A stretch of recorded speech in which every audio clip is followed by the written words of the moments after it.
2026 বিশ্বকাপের দামামা বেজে গেছে, আর ব্রাজিলের হেক্সা জয়ের মিশনে রাফিনিয়া হতে পারেন সেলেসাওদের অন্যতম প্রধান অস্ত্র। বার্সেলোনার হয়ে সাম্প্রতিক সময়ে তার বিধ্বংসী পারফরমেন্স ভক্তদের মনে দারুণ আশার আলো জাগিয়েছে। এবারের বিশ্বকাপে ব্রাজিল যখন ষষ্ঠ শিরোপার লক্ষ্যে মাঠে নামবে, সবার নজর থাকবে নেইমার বা ভিনিসিয়াসের দিকে। কিন্তু সাইলেন্ট কিলার হিসেবে প্রতিপক্ষকে ধসিয়ে দেওয়ার ক্ষমতা রাখেন একজন, তিনি রাফিনিয়া।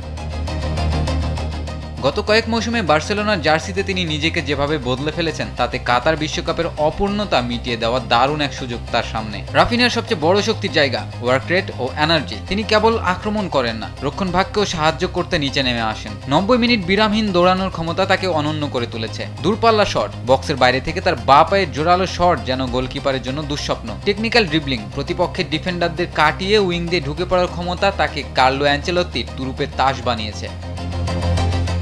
কেন আমরা আশা করছি রাফিনিয়া এই বিশ্বকাপে জ্বলে উঠবে? কারণ হলো তার মানসিকতা। ইউরোপীয় ফুটবলে নিজেকে প্রমাণ করে তিনি এখন অনেক বেশি পরিপক্ক। নেইমার বা ভিনিসিয়াস যখন ডাবল মার্কিংয়ে থাকবেন, তখন রাফিনিয়া পাবেন ফাঁকা জায়গা, আর সেই সুযোগ কাজে লাগিয়ে গোল করা বা নিখুঁত ক্রস দেওয়ার কাজে তিনি বর্তমানে বিশ্বের অন্যতম সেরা।